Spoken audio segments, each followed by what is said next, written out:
శారీలోని blouse మొత్తం ఈ విధంగా ఒకటే కలర్‌లో వచ్చినప్పుడు, మనం శారీలో నుంచి కొద్దిగా క్లాత్ తీసుకొని, ఈ విధంగా అయితే చిన్న బుట్టగా పెట్టుకొని కుట్టుకోవచ్చనమాట. చాలా బావుంటుంది చూడ్డానికి. అండ్ ఇది ట్రెండింగ్ గూడా ఇప్పుడు ఇలా కుట్టుకోవడం.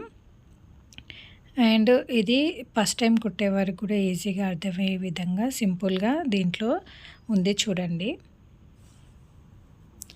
ఫస్ట్ అయితే నేను లైనింగ్ అయితే తీసుకున్నా. నెక్స్ట్ శారీలోని క్లాత్ అలాగే బ్లౌజ్ పీసు యొక్క బార్డర్ని అయితే యూజ్ చేస్తున్నా.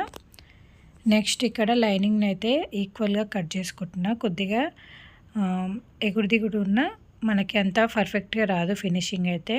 ఈ విధంగా నీట్గా కట్ చేసుకున్న తర్వాత నేను హైట్ అయితే 11.5 తీసుకుంటున్నా. మనకి 11 ఇంచ్ అయితే రెడీ కావాలి, అందుకోసమే ఒక 1/2 ఇంచ్ అయితే ఎక్స్ట్రా తీసుకుంటున్నా. హైట్ అయితే 11.5 తీసుకున్నాం కదా. నెక్స్ట్ ఇక్కడ ఆర్మ్ రౌండ్ అనేది చెక్ చేసుకుంటున్నా ఎంత ఉందో అనేది. నాకైతే ఇక్కడ 10 ఇంచెస్ అయితే వచ్చింది మొత్తం ఖర్చుతో కలిపి. కటింగ్ క్లిప్ అయితే మిస్ అయిపోయిందండి, వీడియో ఆఫ్లో ఉన్నది, నేను చూసుకోలేదు. ఇక్కడ ఎక్స్ప్లెయిన్ అయితే చేస్తున్నా. 11.5 అయితే తీసుకున్నాం కదా మనం పొడవు.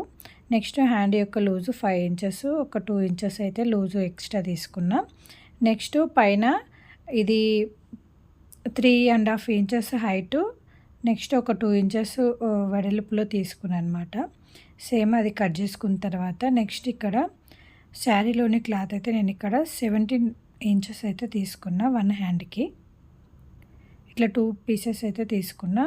అండ్ హైట్ వచ్చి 6 ఇంచెస్ తీసుకున్నా. మనకు కావాల్సింది 4 ఇంచెస్ హైట్ అయితే సరిపోతుంది, ఎందుకంటే మనం 3.5 పొడవు అయితే తీసుకున్నాం కదా, మనం 4 ఇంచెస్ అయితే సరిపోతుంది. కానీ నేను ఒక 2 ఇంచెస్ ఎక్స్ట్రా నెక్స్ట్ ఇక్కడ బుట్ట హ్యాండ్స్ కోసం ఈ విధంగా అయితే ప్రిల్స్ అయితే పెట్టుకోవాలి నీట్గా. అన్నీ ఒకే విధంగా ఉండేలా చూసుకోవాలి. నెక్స్ట్ ఇక్కడ మధ్యలో కూడా ఒక స్టిచ్ అయితే ఈ విధంగా ఈక్వల్గా అనుకుంటా స్టిచ్ చేసుకోవాలి. ఇలా చేస్తే మనం ఐరన్ ప్లేట్స్ లాగా మంచిగా వస్తాయి అన్నమాట. అండ్ బుట్ట కూడా మంచిగా అనిపిస్తుంది చూడ్డానికి. నెక్స్ట్ ఇప్పుడు లైనింగ్ అయితే అటాచ్ చేస్తున్నా దీనికి. ఫస్ట్ అయితే రఫ్గా దీనికైతే స్టిచ్ చేసుకోవాలి. నెక్స్ట్ మనం హ్యాండ్కి పెట్టినప్పుడు దానికి సరిపడంత స్టిచ్ చేసుకొని మిగతా ఎక్స్ట్రా అంతా కట్ చేసుకోవచ్చు అనమాట. ఈ విధంగా అయితే వచ్చింది, చాలా నీట్గా అనిపిస్తుంది ఇట్లా స్టిచ్ చేసుకుంటే. మధ్యలో ఉన్న స్టిచ్ తర్వాత మనం తీసేయచ్చు అనమాట. నెక్స్ట్ బ్లౌజ్ యొక్క బార్డర్ని తీసుకొని దాని ఒరిజినల్ పైన ఇట్లా లైనింగ్ అయితే పెట్టుకోవాలి. లైనింగ్ పెట్టుకొని దాన్ని స్టిచ్ చేసుకొని దాన్ని రివర్స్ అయితే తీసుకోవాలన్నమాట. అట్లయితే నీట్గా వస్తుంది ఫినిషింగ్.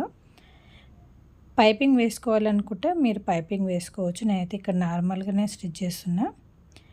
జస్ట్ ఇట్లా స్టిచ్ చేసి దీన్ని రివర్స్లో అయితే వేసుకుంటున్నాను అనమాట. ఇలా అయితే ఫినిషింగ్ కూడా చాలా బాగుంటుంది, నీట్గా వస్తుంది అనమాట ఫినిషింగ్. అండ్ ఫస్ట్ టైం కుట్టేవారికి కూడా ఫినిషింగ్ అయితే చాలా బాగుంటుంది అనమాట ఇట్లా చేస్తే.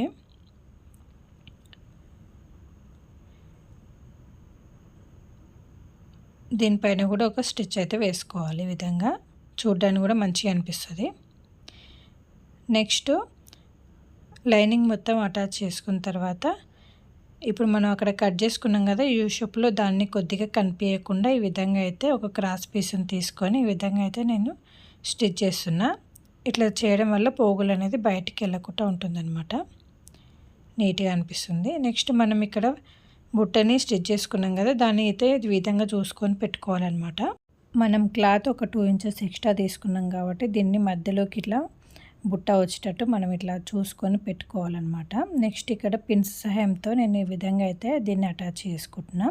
నెక్స్ట్ ఎక్స్ట్రా క్లాత్ని మొత్తం నీట్గా కట్ చేసుకోవాలి మనం బ్యాక్ సైడ్లో ఉన్నది. చాలా అంటే చాలా నీట్గా వస్తుంది, ఇట్లా ఒకసారి ట్రై చేయండి. మనం 2 ఇంచెస్ ఎక్స్ట్రా తీసుకున్నందుకు చిన్నగా బుట్టలాగా అయితే వస్తుందన్నమాట.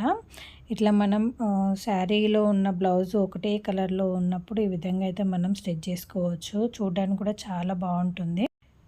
ఈ విధంగా అయితే సింపుల్గా బుట్ట హ్యాండ్స్ అనేది తక్కువ క్లాత్లోనే ఈ విధంగా అయితే రెడీ చేసుకోవచ్చు అనమాట. చాలా అంటే చాలా బాగుంటుంది చూడడానికి కూడా. అండ్ మన ఛానల్లో ఇంకా మంచి మంచి వీడియోస్ అయితే రాబోతున్నాయి. ఈ వీడియో కనుక మీకు నచ్చినట్లయితే ఛానల్ని లైక్ చేయండి, షేర్ చేయండి, subscribe to my channel. Thank you for watching.